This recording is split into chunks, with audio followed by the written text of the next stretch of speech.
Okay. ఏంటంటే ఫినాన్షియల్‌గా ఇప్పుడు చాలామంది ఇన్వెస్ట్ జేయాలనుకుంటే ఏది బెస్ట్? ఇప్పుడు గోల్డ్ అంటే బ్యాకప్ ప్లాన్ అని మీరు ఇంతకుముందు క్వెషన్‌లో చెప్పారు.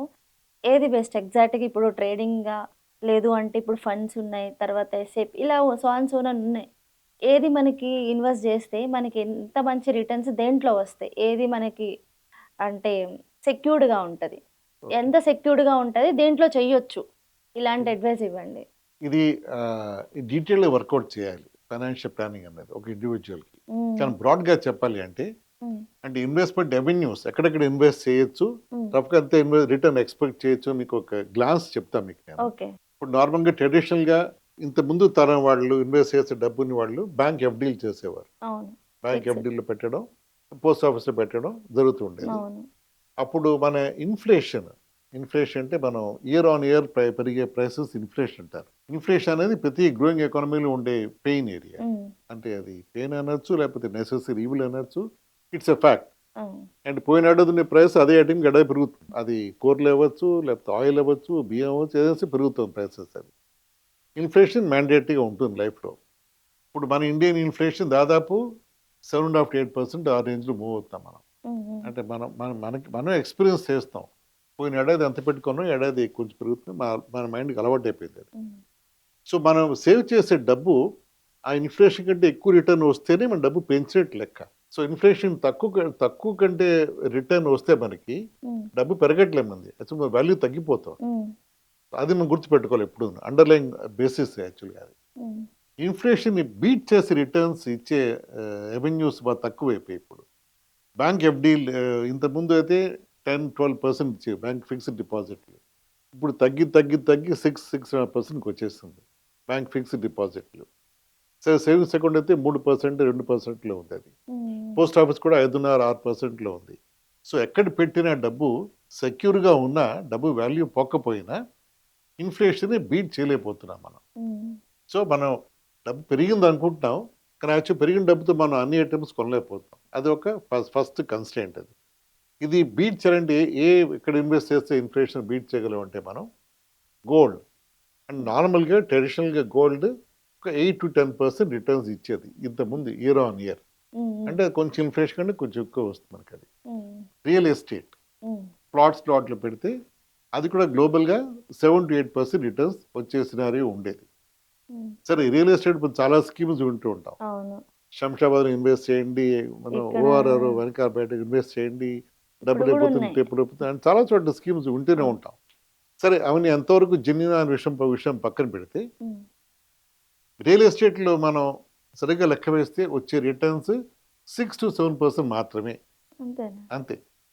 ఓకే. అండ్ కానీ మనం భూమి వాల్యూ ఎక్కువుంటది. దాని మీద ఇన్వెస్ట్ జేస్తే ఎక్కువొస్తదనంటారు. అవన్నీ చెప్తారు. ఆ! రాదు. కానీ దాంట్లో సగం మార్కెటింగ్ గిమిక్స్ ఎక్కువుంటాయి. ఓకే. నిజంగా ఎవరైనా ప్లాట్ కొని హ్మ్. అమ్మినప్పుడు వాళ్ళు విన్నప్పుడు, కొనేప్పుడు ఎంత వస్తుందని ఎక్స్‌పెక్ట్ చేస్తారో, అంత చేతికి రావడం తక్కువ మంది చూసాం మనం.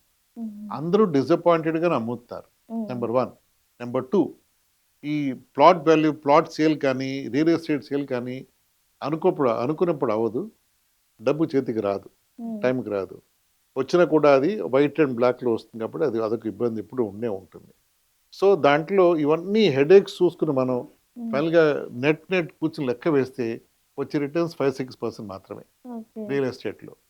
సరే అంటే ప్రైమ్ ఏరియాలో మంచి ప్లాట్ కొని 2 ఇయర్స్‌లో 3 ఇయర్స్ డబుల్ అయిపోతుందంటే అది అవ్వచ్చేమో. హ్మ్. అంటే ఏదో ఒక 10 కేసెస్ ఉండొచ్చు కానీ majority of investments real estate అంతగా పెద్దగా రాదు రిటర్న్స్. సార్ మీరసలకి పెద్దగా రాదని అంటున్నారు. నేను ఫస్ట్ టైమ్ వింటున్నాను యాక్చువల్లీ.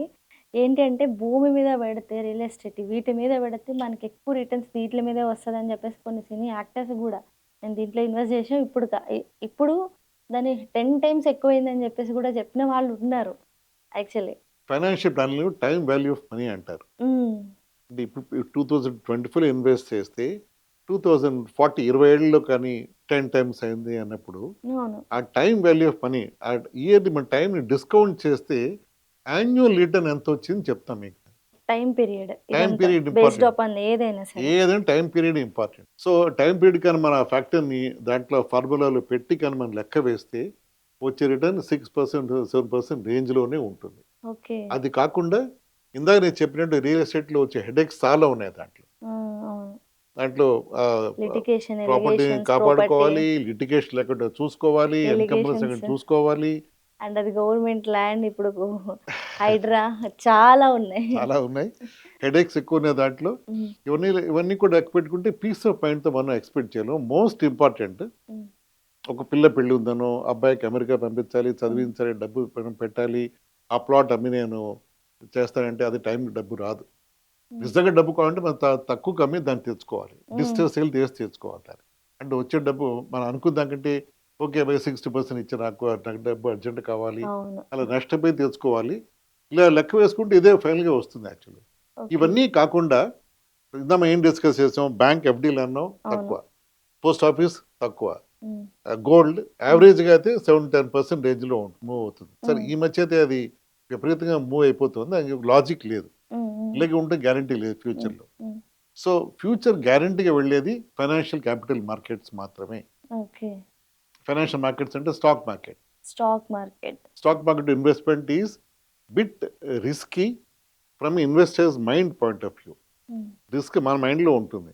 మనం జాగ్రత్తగా తెలిసి ఇన్వెస్ట్ చేసి, తెలిసి ఎగ్జిట్ అయితే మనం రిటర్న్స్ తెచ్చుకోవచ్చు స్టాక్ మార్కెట్. ఉమ్, ఉమ్, అంటే 1981 నుంచి ఇప్పటిదాకా మన స్టాక్ మార్కెట్ ఒక 18-19% రిటర్న్ ఇచ్చింది.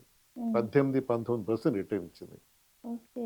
అది రియల్ ఫిగర్స్. ఇది ఇమాజినరీ ఫిగర్స్ కాదు. Real once. రియల్ ఫిగర్స్ ఇవన్నీ. ఉమ్, సో, అంటే అంత రిటర్న్ వచ్చే ఆపర్చునిటీని సరిగ్గా వాడుకోవాలంటే దానికి మంచి నాలెడ్జ్ కావాలి. yes. ఏ కంపెనీ, ఏ సెక్టర్, ఏ ఇండస్ట్రీ బాగా గ్రో అవుతుంది, ఎక్కడ కాంపిటీషన్ ఉంది, ఎక్కడ మార్జిన్స్ బాగున్నాయి ఉమ్, అని బాగా గట్టి అవగాహన ఉండాలి. అది అందరికీ ఉండదు. ఉమ్, అవగాహన ఈజీగా ఇన్ఫర్మేషన్ దొరకదు. బయట దొరికే ఇన్ఫర్మేషన్ అంత అఫీషియల్‌గా దొరికే ఇన్ఫర్మేషన్ అంత ట్రూ కూడా కాకపోవచ్చు. ఉమ్, ఉమ్, సో, దాంట్లో తెలియని ఇన్ఫర్మేషన్ చాలా ఉండొచ్చు మనకి. మన హిడెన్ ఇన్ఫర్మేషన్ చాలా ఉండొచ్చు. సో, అది ఎలా చేయాలి అంటే అది ఒక మార్గం ఏంటంటే మనం థరోగా చదివి, నేర్చుకుని, అండర్‌స్టాండ్ ఎక్కడైనా అప్రెంటిస్‌షిప్ చేసుకొని, ఇన్వెస్ట్‌మెంట్ చేసి డబ్బు పెంచుకోవచ్చు. కానీ స్టాటిస్టిక్స్ ఏం చెప్తున్నాయంటే దాదాపు 90% of people do not make money in stock market. Only 10% people make. అంటే 100 మంది మార్కెట్ ఇన్వెస్ట్ చేస్తే 10 మందికే డబ్బు వాళ్ళు రిలీజ్ చేస్తారు. అవును. మిగతా 90% మంది కూడా మామూలు బ్యాంక్ ఎఫ్‌డి కంటే తక్కువ రిటర్న్స్ తెచ్చుకోగలుగుతారు.